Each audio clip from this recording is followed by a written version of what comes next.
Hello, all you lovely people. I am in my new place, a little bit darker than my old place.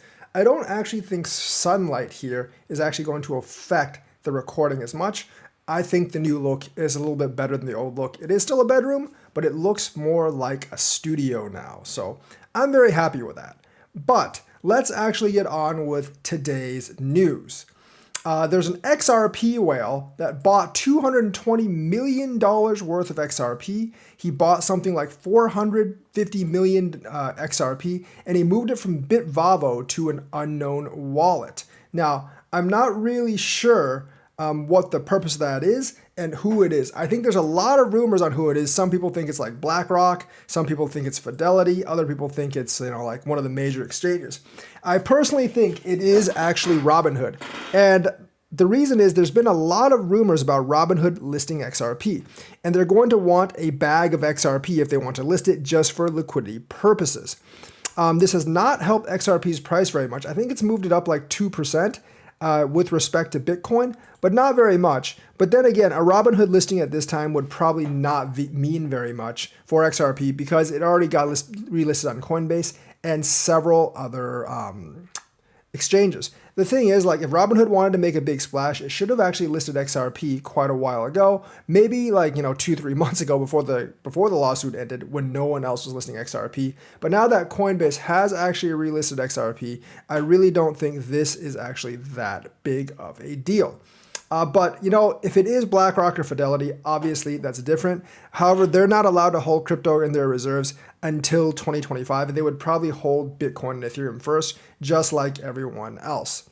But this is a very large amount of XRP. Like 425 million. That's not a number that most people that's not an exec member can actually have. This is the biggest chunk of XRP moved in the last few weeks, and that was spotted by Whale Alert. So basically, I guess someone decided to buy XRP on the dip, and they withdrew nearly $500 million of it from Bitvavo. So Bitvavo is where they actually bought it. They withdrew it, but we don't really know who the wallet belongs to. I think most of the Ripple wallets we know who. The Robinhood wallet, I feel like they could make a new wallet and people wouldn't know, but I think someone would actually know the Robinhood wallet. But then again, Robinhood I don't think ever listed XRP, so I guess people would not know their wallet. I think it will come to light sooner or later, but if I had to bet my money, I actually think it's Robinhood because there's a lot of smoke going on that they will actually list XRP. And, Robinhood's pretty selective on who they actually list, but XRP did get that lawsuit victory, so they might actually list XRP with all the other coins they actually list. So my guess, it's Robinhood, and it really won't affect things too much. Maybe XRP can use Robinhood for ODL and basically use them as another liquidity hub in the future. But right now, like a Robinhood listing would not actually affect price at all.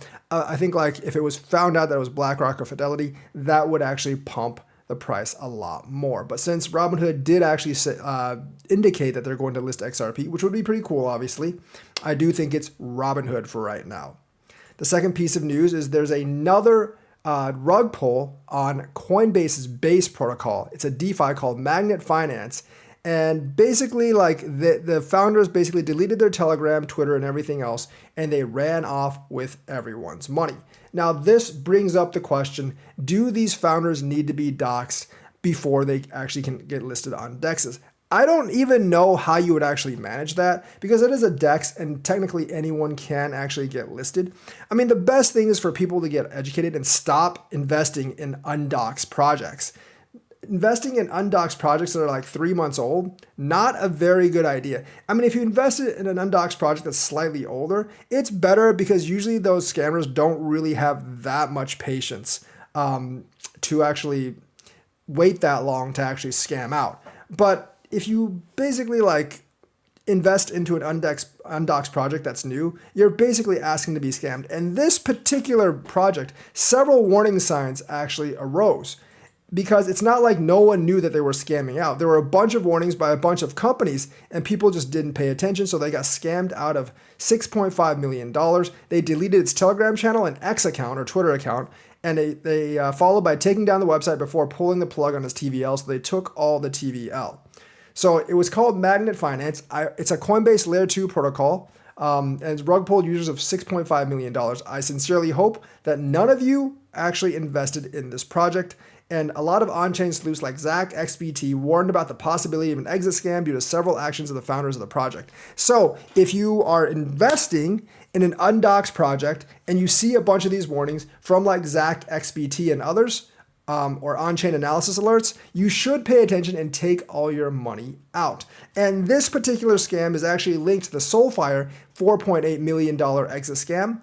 And I don't think either one actually we knew who the developers actually were, or there was a team and they were just like using one guy as the front guy. So basically, like the deployer's address is directly linked to the Soulfire 4.8 million scam. So there's a guy running this ring of scams. So people actually need to be wary of that. And any DeFi that you actually invest in, you should actually know who is actually the head of that DeFi because they can easily rug pull. So just hours after deleting the Telegram group and taking their website down, the project developers manipulated the price oracle of the protocol and removed all the assets, leading to the collapse of the 6.4 million of total value locked in the protocol. Small amount of value locked, but that's still people losing millions of dollars, and that makes crypto look really bad. This is the stuff that gives regulators like ammo to actually do stuff, like to actually regulate. And we in the crypto community need to be completely against this, and we need to demand that creators of these kind of protocols be doxxed. Now, I'm not saying like everyone that actually buys into this protocol should be doxxed. Like the user should not have to be doxxed, but if you are making a protocol and a contract, and you're asking people to basically put millions of dollars into it, I think they deserve to know who you are.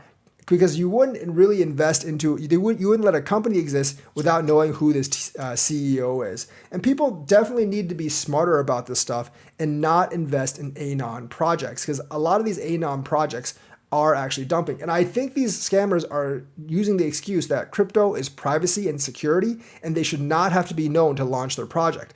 That's very different when you're just an investor, or when you're like soliciting funds from people and asking them to dump millions of dollars into your project. They should know who you are. Do not get tricked by that. Do not think just because crypto is about privacy and security that project founders and people who are asking for your money to invest in their project deserve to be anonymous as well, because that basically gives them a way to exit scam without you being able to do anything about it, because who the hell are the cops going to go after? They don't have anyone to go after, and you are just screwed if they do that. So we need to band together and fight stuff like this by not investing in anon projects. Make sure they're doxxed before you invest. Yes, doxing is anti-crypto, but hey, you got to protect yourself, man. And there's enough people and scammers that are actually taking advantage of stuff like this. Look at the Pepe team rug pulling yesterday, was selling 16 trillion Pepe coins, and look at this guy right now. Be smart and only invest in dox projects. Bitcoin aside, because we don't really know who Satoshi Nakamoto is. He's most likely dead. But the thing is, like, these new projects that actually come up, yeah, if they're anon, don't even bother considering them, because we need to keep these protocols decentralized, so we can't actually like not allow these scam coins to actually be listed. And last of all, Binance has suspended P2P trading in Russia. Now, I think they should have suspended it at the beginning of the war last year. I have a suspicious feeling that this is actually the main reason Binance is suffering so much legal trouble right now, because the US government and other governments and allied governments got really, really pissed off at them because they refused to actually block Russia off. They said, like, we were only going to block the Russian people that are on the wanted list. We are not going to block Russian citizens. I think Binance wanted to maintain their hold in the Russian market as one of the only crypto exchanges that would actually serve the Russian market and grab that share. But I think it's come to be a lot more trouble than it was actually worth, because like pretty much like right after that, all these DOJ lawsuits and everything, they started getting a lot more serious, because now they have an excuse to actually go after Binance. Not only the United States, remember, other countries caught on too. Maybe they were pressured by the United States, maybe they weren't, or maybe they were just all allied together to try to get Russia shut off from crypto because of worrying of money laundering and tax evasion, and of course like sending Russia money to buy weapons and stuff for the war. So they finally stopped P2P trading in Russia, and unfortunately for Russian investors, that's a big blow. But the thing is, I think we all saw this coming, and I don't think there was much anyone can actually do about it. Because once the war started, and like pretty much all the G7 countries turned against Russia, like they were going to corner Binance if Binance didn't play by their rules. So Basically, yeah, I think that was a bad decision by the CZ to actually like keep supporting Russia at that point. Like business wise, it just doesn't really make sense.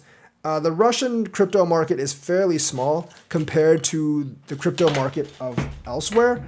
And because the Russian crypto market is fairly small compared to the crypto market of elsewhere, realistically, like it really wasn't worth it. And all the legal trouble that Binance is suffering right now probably does stem from this kind of thing.